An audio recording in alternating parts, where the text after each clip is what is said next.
बिस्मिल्लाहिर्रहमानिर्रहीम। बेटा आज हमारे पास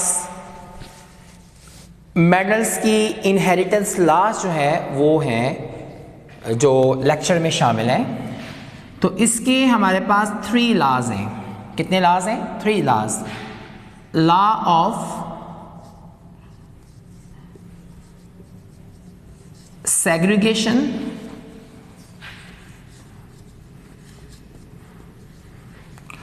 सेकेंड हमारे पास है लॉ ऑफ इंडिपेंडेंट असॉर्टमेंट,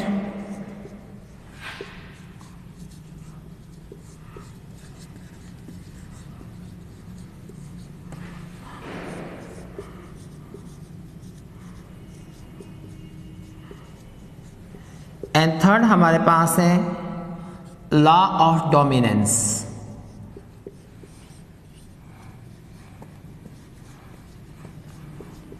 तो आपके शॉर्ट सिलेबस के अंदर जो है वो पहले 2 लॉज हैं इसके मेडल्स के। अब जो मेडल है ये पेशा बनाना कोई बायोलॉजिस्ट नहीं था, ठीक है, बल्कि ये हमारे पास एक मॉन्क था, पादरी, जो कि ऑस्ट्रिया के चर्च के अंदर ये मॉन्क था एक, ठीक है ना। स्टेट है हमारे पास ऑस्ट्रिया, उसके जो चर्च था उसमें ये एक मॉन्क था। इसने भी बायोलॉजी के अंदर ख़ास तौर पर जेनेटिक्स के अंदर अपना किरदार अदा किया है। अब मेडल ने जब जेनेटिक बयान करना शुरू की या इस पर जो है वो काम करना शुरू किया तो तकरीबन इसको अपने काम करने के लिए 3 से 4 साल का वक्त लगा, ठीक है। जितने इसमें एक्सपेरिमेंट्स करने थे, जो कुछ इसने करना था, इन 3 लॉज को या इनको प्रूव करने के लिए इसे 3 से 4 साल जो है वो लग गए थे। तो अब इसने इस टाइम जितनी भी जेनेटिक्स मौजूद है, ठीक है ना, तो उसमें बहुत सारा किरदार जो है वो मेडल ने अदा किया है। इस वजह से इसको founder of genetic, modern genetic भी कहते हैं, क्योंकि इसने बड़ी डिटेल के साथ जो है वो किस तरीके से कैरेक्टरिस्टिक्स जो है किस किस अंदाज से जो है वो एक नस्ल से दूसरी नस्ल में मुंतकिल होती है और कैसे कैसे होती हैं, इन सब की वजाहत जो है इसने अपने लॉज के अंदर बयान किया है। अब जो मेडल है इसने अपने एक्सपेरिमेंट को बयान करने के लिए किसी एनिमल का इंतखाब नहीं किया। बड़ा सोच समझ के बाद इसने जो है वो पाइजम सटिवम,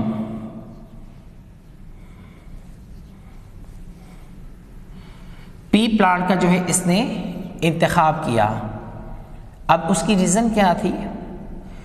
बहुत सारी रीज़न्स थी जिसमें मैं बेसिक बात करूंगा। एक तो ये प्लांट था hermaphrodite,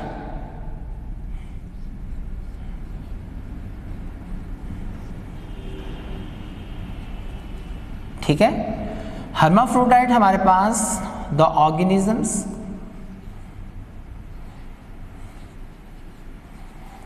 which have both sex organs,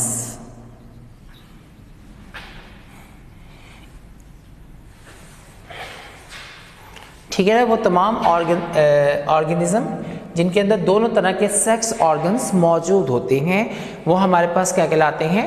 hermaphrodite कहलाते हैं, ठीक है। एक सबसे मेन बात ये थी। नंबर 2, हालांकि बहुत सारे एनिमल्स जो है वो भी हर्माफ्रोडाइट है, तो दूसरी बात ये थी कि हमारे पास जो है ये बहुत कम अरसे में जो है इसकी फर्टिलाइजेशन हो जाती है, ठीक है ना। यानी इसको ज़्यादा टाइम नहीं लगता है इसके पौधे को बढ़ने में और इसे अपनी जैसे नए जो है वो नस्ल को जन्म देने में ज़्यादा टाइम नहीं, थोड़े टाइम में इसकी बहुत ज़्यादा तादाद आपको हासिल हो जाती है बनिस्बत दूसरे पौधों के या दूसरे एनिमल्स के, ठीक है ना। तो ये हमारे पास जो है इसकी सबसे मेन वजूहात थी। अब मेडल ने जो है अपने एक्सपेरिमेंट को बयान करने के लिए जो पी प्लांट थी ना उसकी 7 कैरेक्टरिस्टिक्स जो है उसकी सिलेक्शन की। कितनी कैरेक्टरिस्टिक्स? 7 कैरेक्टरिस्टिक्स। इसने 7 कैरेक्टरिस्टिक्स को, हर कैरेक्टरिस्टिक्स को अलग अलग स्टडी किया, फिर उन कैरेक्टरिस्टिक्स को जो है 7 की 7 जो कैरेक्टरिस्टिक्स हैं उनकी इसने स्टडी की, एक एक करके भी और मिला कर भी। सही है। कभी एक खसूसियत का डिफरेंस रख लिया, कभी 2 इकट्ठी का रख लिया, कभी 3 जो है वो ट्रेस जो है वो डिफरेंट रख लिए। मतलब इसने पहले अलग अलग इनकी स्टडी की, एक एक जो है वो कैरेक्टरिस्टिक्स जो है वो डिफरेंट रखी, फिर स्टडी किया, फिर इसने 2 कैरेक्टरिस्टिक्स जो है वो डिफरेंट रखी, फिर इसने जो है वो जेनेटिक को बयान किया, फिर 3 कैरेक्टरिस्टिक्स जो है वो इसने डिफरेंट रखी। इसने 7 कैरेक्टरिस्टिक्स जो है बार बार रिपीट किया, बार बार उनका मुख्तलिफ अंदाज से उसे लेके जो है अपने लास्ट बयान किए, ठीक है। अब जो मेडल है इसने अपने लास्ट बयान करने के लिए 2 तरह के क्रॉस को लिया, ठीक है। एक हमारे पास, अच्छा मैं ये बताता जाऊँ तुम लोग को, जो पी प्लांट है चूंकि हर्माफ्रोडाइट है लिहाजा ये सेल्फ पॉलिनेशन का प्रोसेस इसमें होता है, ठीक है ना। क्रॉस पॉलिनेशन हमें खुद करवानी पड़ती है, ठीक है ना। तो नेचुरली इसमें कौन सा प्रोसेस होता है? सेल्फ पॉलिनेशन का प्रोसेस होता है। क्रॉस पॉलिनेशन के चांसेस जो है वो नेचुरली तरीके से कम होते हैं, तो इस वजह से आर्टिफिशियल तरीके से हम इसकी क्रॉस पॉलिनेशन करवाते हैं। अब मेडल ने जो है अपने लास्ट को बयान करने के लिए 2 क्रॉसेस का सहारा लिया, ठीक है ना। एक था मोनोहाइब्रिड क्रॉस,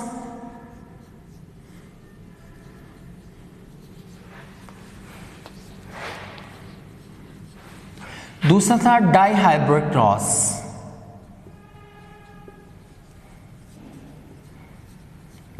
ठीक है, जैसे मैंने अभी बताया कि इसने 7 कैरेक्टरिस्टिक्स ली, ठीक है ना। तो यहां पर मैं 7 कैरेक्टरिस्टिक्स पहले लिखता हूं, फिर उसके मुताबिक जो है इसके ऊपर बात करता हूं, monohybrid cross and dihybrid cross के ऊपर। 7 traits. Number 1 seed shape, number 2 seed colour, number 3 pod shape, क्योंकि इस पर फली लगती है ना जिसमें इसके मटर के दाने बनते हैं, and number 4 pod colour, and number 5 plant height,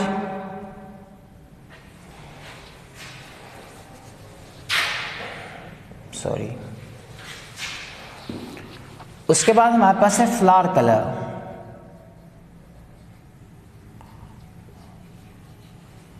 number 6 flower position,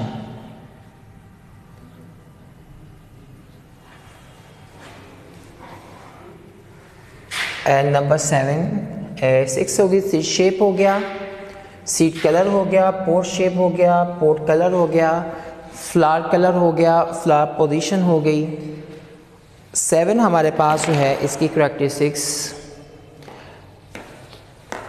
बड़ा ये समझ आ रही है यहाँ तक जो है हमारे पास 6 करैक्टरिस्टिक्स मैंने यहाँ पर बयान की हैं। तो इसने टोटल जो है वो 7 करैक्टरिस्टिक्स बयान की थी, जिसकी बेस पे जो है इसने अपने पूरे लास्ट जो है वो बयान किए थे। तो मैं आप लोगों को 7 करैक्टरिस्टिक्स बताता हूँ कौन सी हैं।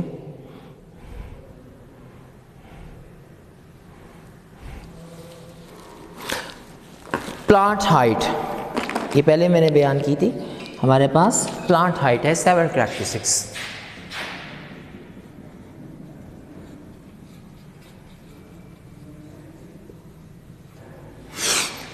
अब जो सीड शेप था इसमें 2 चीजें आती थी कि सीड राउंडेड था या फिर रिंकल्ड था। ठीक है, अब सीड जो कलर था, सीड या तो येलो या फिर ग्रीन।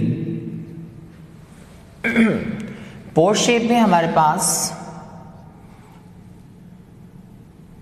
फ्लैटेंड थी, जिसे स्वेल्ड बोलते हो, ठीक है, फूली हुई, या फिर कॉन्स्ट्रिक्टेड थी,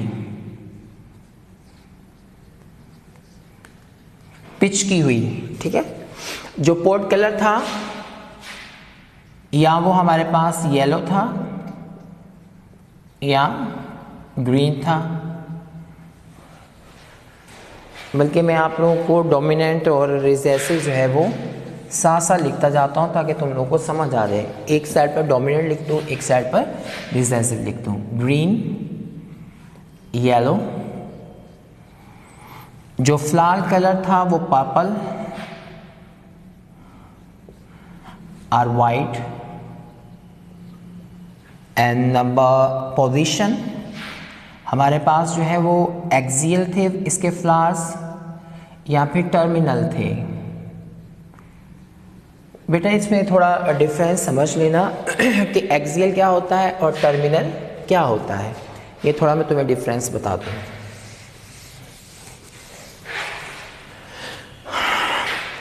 अगर तुम्हारा फूल जो है वो बिल्कुल टिप के ऊपर पैदा हो, ये टर्मिनल पॉइंट है, ठीक है, जो टिप होती है।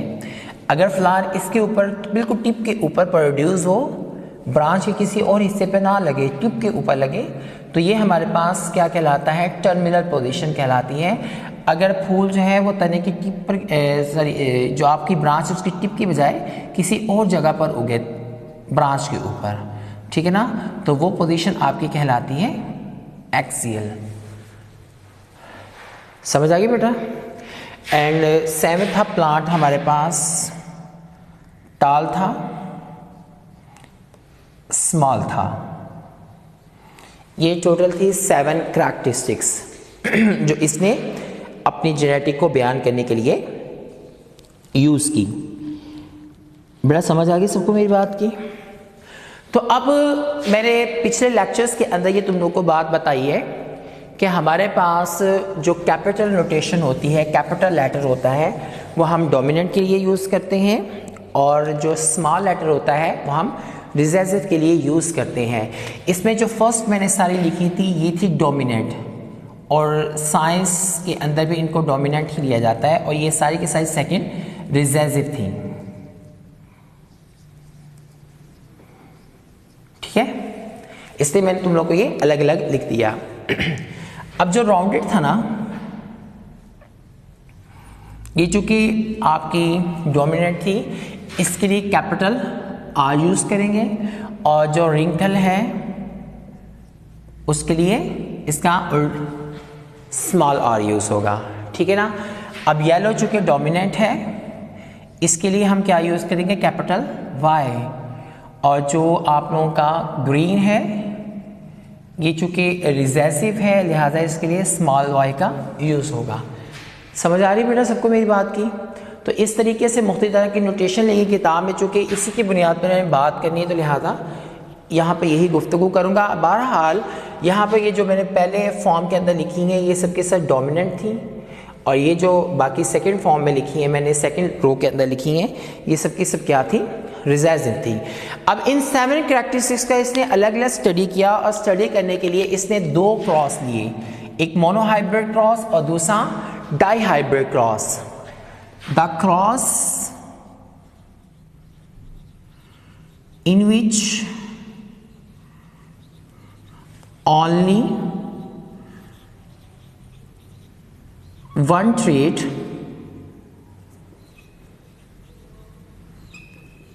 remain different.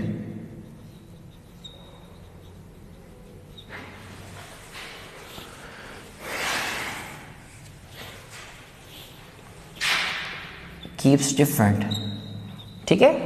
ये वो क्रॉस है कि जिसके अंदर सिर्फ एक खसूसियत जो है वो डिफरेंट रखी जाती है। मिसाल के तौर पर आप जो है वो ट्री जो है पी प्लांट लेते हो और उसमें क्रॉस करवाते हो, उसमें सिर्फ 7 में से एक प्रैक्टिस तुमने डिफरेंट रखनी है, चाहे वो ये वाली रख लो, चाहे ये वाली रख लो, चाहे यानी एक सिर्फ होनी चाहिए।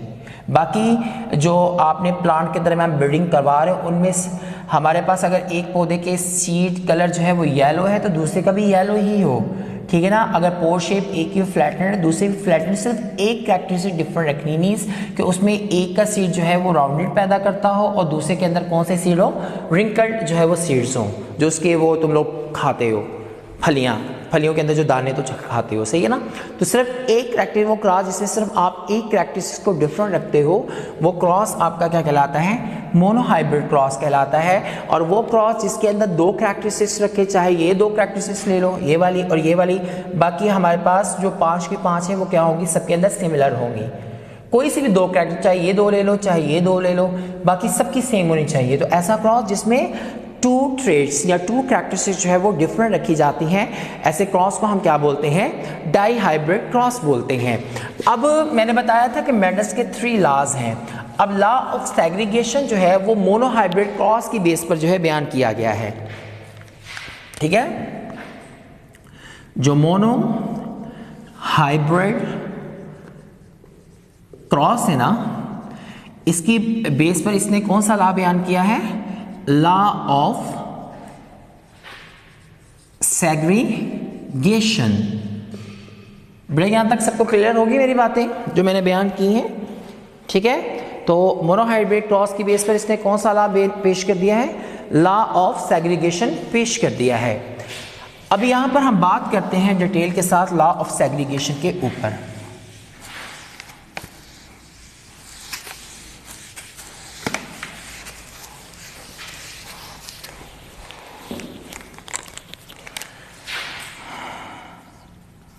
लॉ ऑफ सेग्रीगेशन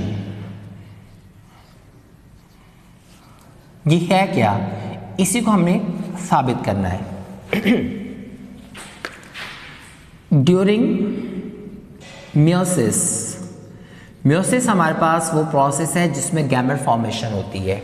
तुम लोगों को मैंने बार बार ये बात बताई है कि जब हमारे पास ड्यूरिंग फर्टिलाइजेशन या ड्यूरिंग मियोसिस आप लोगों के क्रोमोसोम एक दूसरे से अलग हो जाते हैं, ठीक है ना। और अगली नस्ल के अंदर जब भी तुम्हारा क्रोमोसोम जाएंगे वो क्या जाएंगे, हाफ जाएंगे। इसका मतलब क्या हुआ कि आपके क्रोमोसोम के ऊपर जीन्स मौजूद है ना, यानी डीएनए इसके अंदर मौजूद है, उस पर जीन्स मौजूद है। तो जब तुम्हारे क्रोमोसोम भी अलग हो जाएंगे तो जीन्स भी आपकी क्या हो जाएंगी, अलग हो जाएंगी, ठीक है ना। तो आप लोगों की मियोसिस के दरमियान jeans allele of gene pair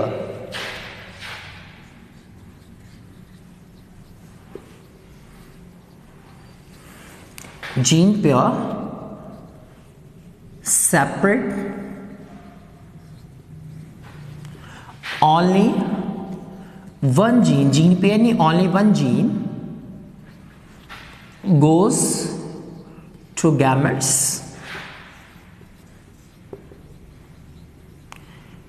and in fertilization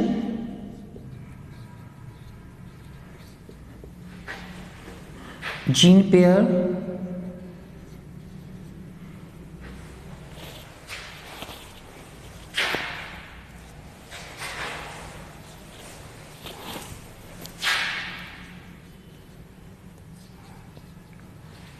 again combined. This law is called law of segregation, ठीक है।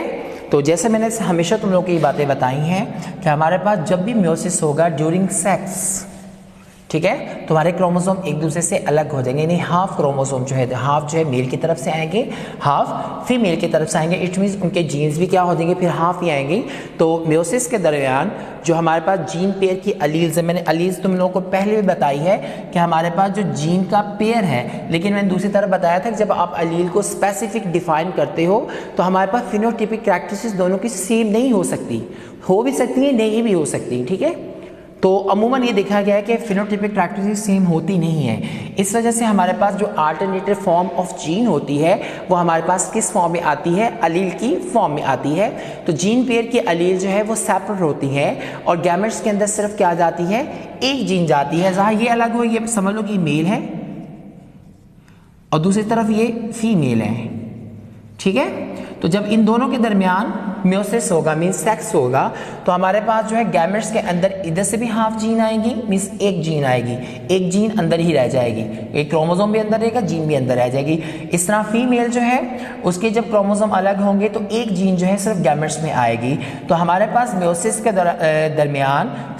दौरान जो है वो जीन पेयर के अलील एक दूसरे से अलग हो जाते हैं और सिर्फ एक जीन जो है गैमेट्स के अंदर आती है। और जब फर्टिलाइजेशन होती है, मीन्स जाइगोट बनता है, तो जाइगोट के अंदर दोबारा जीन पेयर क्या हो जाता है, रिकवर हो जाता है, दोबारा जो आपका जीन पेयर है दोबारा कंबाइंड हो जाता है, आपका दोबारा मेक हो जाता है, बन जाता है फॉर्म।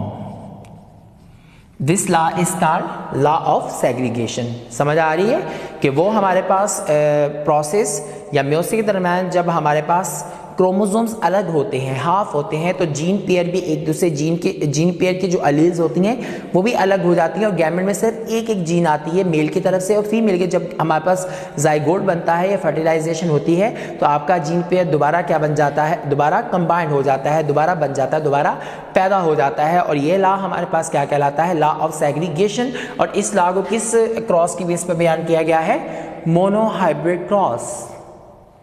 क्या है, मोनो हाइब्रिड क्रॉस की सूरत। अब देखो इसकी फिनोटाइप और है, इसकी अगर दोनों जीन आ गई तो फिर हमारे पास जो है फिनोटाइपिक कैरेक्टरिस्टिक्स और हो जाएंगी। हो सकता है कि यहाँ पर जो कान बनाने वाली जीन है, अभी मैंने तुम लोग को बताया ना मोनोहाइब्रिड क्रॉस क्या है और डाईहाइब्रिड क्रॉस क्या है।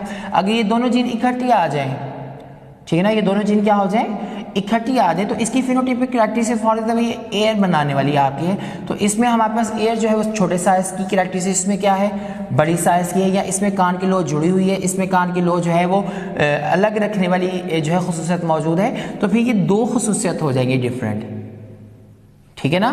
तो जबकि लॉ ऑफ सेग्रीगेशन सिर्फ एक खुसूसियत के डिफरेंस को बयान कर सकता है, ठीक है ना। तो ये मेरे पास लॉ ऑफ सेग्रीगेशन है। तो नेक्स्ट लेक्चर में करता हूँ तो उसके अंदर इसकी मैं एक्सपेरिमेंटल वेरिफिकेशन देता हूँ। समझ आ गई यहाँ तक सबको मेरी बात की।